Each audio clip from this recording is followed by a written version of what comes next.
नमस्कार दोस्तों, इन्फ्राटॉक्स के नए एपिसोड में आपका स्वागत है। तो चलिए शुरू करते हैं।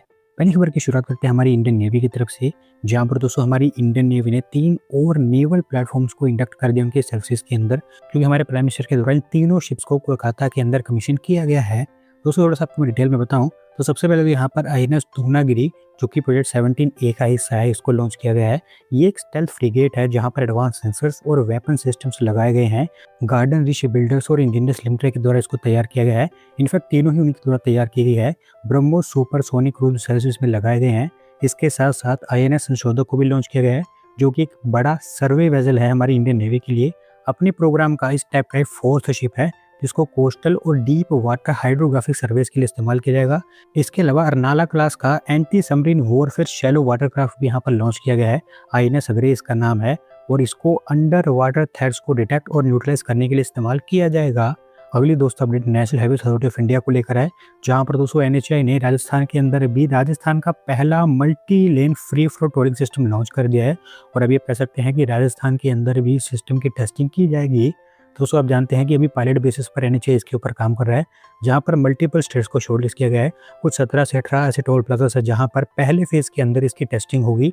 गुजरात और दिल्ली में ऑलरेडी इसके ऊपर काम हो चुका है, और अब राजस्थान के अंदर भी पहला टोल प्लाजा लॉन्च करके यहाँ पर भी काम स्टार्ट किया गया है। NH48 के दिल्ली जयपुर सेक्शन के दौलतपुरा टोल प्लाजा पर इसको लॉन्च किया गया है, और इसके चलते ओवरऑल लोगों का काफी समय यहाँ पर बच पाएगा। अगली दोस्तों अपडेट आंध्र प्रदेश से है, जहां पर दोस्तों स्टेट इन्वेस्टमेंट प्रमोशन बोर्ड के द्वारा 50 और इन्वेस्टमेंट प्रपोजल्स अप्रूव कर दिए गए हैं, और इसके चलते आपको आंध्र प्रदेश में 30,515 करोड़ रुपीस की इन्वेस्टमेंट आती हुई दिखाई देगी।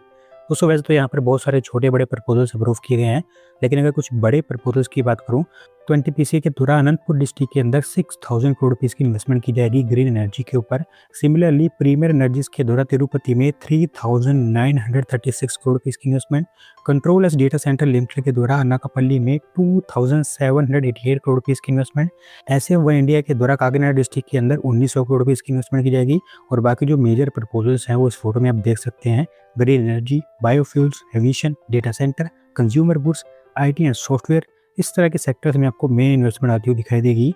और ओवरऑल इस पूरी इन्वेस्टमेंट के चलते 29,677 जॉब जनरेट होंगी। अगली दो अपडेट फिर से हमारी इंडियन नेवी को लेकर है, जहां पर दोस्तों हमारी इंडियन नेवी की कोलकाता क्लास सबमरीन्स के लिए गैस टर्बाइन जनरेटर्स भी खरीदे जाएंगे, और इसको लेकर मिनिस्ट्री ऑफ डिफेंस ने भारत फोर्ज लिमिटेड के साथ में एग्रीमेंट वगैरह साइन कर लिया है। दोस्तों बेसिकली यहाँ पर इस तरह के 12 टर्बाइन जनरेटर्स खरीदने की बात की गई है, जहां पर हर एक की कैपेसिटी 1.25 मेगावाट की होगी। अभी इन सबमरीन्स में जो एग्जिस्टिंग लोअर कैपेसिटी वाली पावर यूनिट्स काम कर रही है, उनको इन नए टर्बाइन जनरेटर्स के साथ में रिप्लेस कर दिया जाएगा।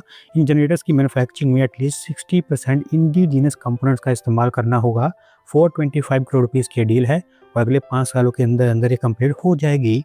अगली दोस्त अपडेट आरआरटीएस को लेकर है, जहां पर दोस्तों उत्तराखंड सरकार को यूपी सरकार और एनसीआरटीसी की अप्रूवल मिल गई है दिल्ली मेरठ आरआरटीएस के एक्सपेंशन को आगे बढ़ाने के लिए। और अब आप कह सकते हैं कि इसके ऊपर आपको सर्वे वगैरह कंडक्ट होते हुए दिखाई देंगे। दोस्तों बेसिकली यहाँ पर मैं उत्तराखंड सरकार का आपको प्लान बताऊं तो उत्तराखंड सरकार ये चाहती है कि दिल्ली मेरठ आरआरटीएस को मेरठ से ऋषिकेश तक एक्सपांड कर दिया जाए, जिसके लिए ऑलमोस्ट 150 किलोमीटर की एक नई एक्सटेंशन लाइन बनानी होगी। 150 किलोमीटर में से 78 किलोमीटर का हिस्सा उत्तराखंड में आएगा, जबकि 72 किलोमीटर का हिस्सा यूपी में आएगा।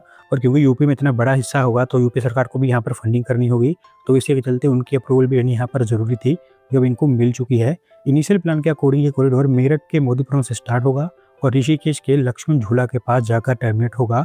रुड़की और हरिद्वार जैसी जो प्लेसेस है वो भी यहाँ पर कनेक्ट हो जाएंगी। उत्तराखंड सरकार के द्वारा भी इसको लेकर नोडल ऑफिसर अपॉइंट कर दिया गया है, और आपको अब धीरे धीरे डीपर फिजिबिलिटी वगैरह यहाँ पर कंडक्ट होती हुई दिखाई देगी। अगली दोस्त अपडेट मध्य प्रदेश से है, जहां पर दोस्तों मध्य प्रदेश के अंदर इंदौर उज्जैन ग्रीनफील्ड कॉरिडोर का कंस्ट्रक्शन स्टार्ट होने जा रहा है, क्योंकि मध्य प्रदेश के सीएम के द्वारा और हमारे union minister of housing and urban affairs के द्वारा मिलकर इसका फाउंडेशन रख दिया गया है। तो दोस्तों बेसिकली ये रोड कॉरिडोर सिमस 2028 को सपोर्ट करने के लिए बनाया जा रहा है, जहां पर आपको पिलग्रिम्स का एक ह्यूज इन्फ्लक्स देखने को मिलेगा। 4 लेन का ये रोड होगा, जहां पर कुल मिलाकर 48.1 किलोमीटर के आसपास इसकी टोटल लेंथ होगी, और एक्सेस कंट्रोल तरीके से इसको बनाया जाएगा। इंदौर के पितृ पर्वत एरिया से स्टार्ट होगा और उज्जैन के बाईपास एरिया के पास जाकर टर्मिनेट हो जाएगा, जिससे कि उज्जैन, इंदौर एयरपोर्ट, महाकाल लोक कॉम्प्लेक्स और इवन ओमकारेश्वर तक की डायरेक्ट कनेक्टिविटी लोगों को मिल पाएगी। साथ ही साथ इसके चलते इंदौर से उज्जैन तक का डिस्टेंस सिर्फ 30 से 35 मिनट के अंदर कंप्लीट हो पाएगा। आज की दोस्तों आखिरी अपडेट उत्तर प्रदेश से है, जहाँ पर दोस्तों गाजियाबाद के हिंडन एयरपोर्ट को अब एनसीआर के तीसरे एयरपोर्ट के रूप में यूटिलाइज किया जाएगा। और अभी हमारी मिनिस्ट्री के द्वारा कहा गया है कि यहाँ पर नए पार्किंग बेस भी बनेंगे, साथ ही साथ पहली बार इस एयरपोर्ट को खुद का एयर ट्रैफिक कंट्रोल सिस्टम मिलेगा। दोस्तों हिंडन एयरफोर्स स्टेशन पर जब से सिविल टर्मिनल ओपन किया गया है, तब से यहाँ पर एयर फ्लायर्स के नंबर लगातार बढ़ते चले गए हैं। टाइम टू टाइम यहाँ पर इंफ्रास्ट्रक्चर एक्सपेंशन होता रहा है उनको अकोमोडेट करने के लिए। अभी भी इनफैक्ट यहाँ पर टर्मिनल बिल्डिंग को एक्सपांड किया जा रहा है, लेकिन मेन प्रॉब्लम यहाँ पर एयर ट्रैफिक कंट्रोल की आती है, क्योंकि यहाँ पर हमारी इंडियन एयर फोर्स भी ऑपरेट होती है। तो एयर ट्रैफिक कंट्रोल उन्हीं के द्वारा कंट्रोल किया जाता है और उन्हीं के द्वारा मैनेज किया जाता है, जिसके चलते जो सिविलियन प्लेन्स या फिर जो एयरलाइंस है वो खुलकर यहाँ पर ऑपरेट नहीं कर पाते हैं। और चाहे वो उनकी सर्विस को यहाँ पर एक्सपांड करना भी चाहें तो लिमिटेशंस के कारण वो कर नहीं पाते हैं। लेकिन अब हमारी मिनिस्ट्री ऑफ सिविल एविएशन के द्वारा डिसाइड किया गया है कि हिंडन एयरपोर्ट को एनसीआर के थर्ड विंग के रूप में यूटिलाइज किया जाएगा, और इसके चलते यहाँ पर जो दूसरा इंफ्रास्ट्रक्चर चाहिए वो तो एक्सपांड किया जाएगा, साथ ही साथ इस एयरपोर्ट के लिए खुद का एयर ट्रैफिक कंट्रोल सिस्टम भी डेवलप किया जाएगा, जिसके लिए ओवरऑल यहाँ पर एयरलाइंस को ऑपरेट करने में काफ़ी आसानी हो जाएगी। तो दोस्तों आज की वीडियो में बस इतना ही। अगर आप अपनी तरफ से अपडेट सबमिट करना चाहते हैं तो डिस्क्रिप्शन में दिए गए लिंक पर क्लिक करके सबमिट कर सकते हैं। और अगर आज की वीडियो पसंद आई हो तो वीडियो को लाइक करें, चैनल को सब्सक्राइब करें। धन्यवाद वीडियो को देखने के लिए।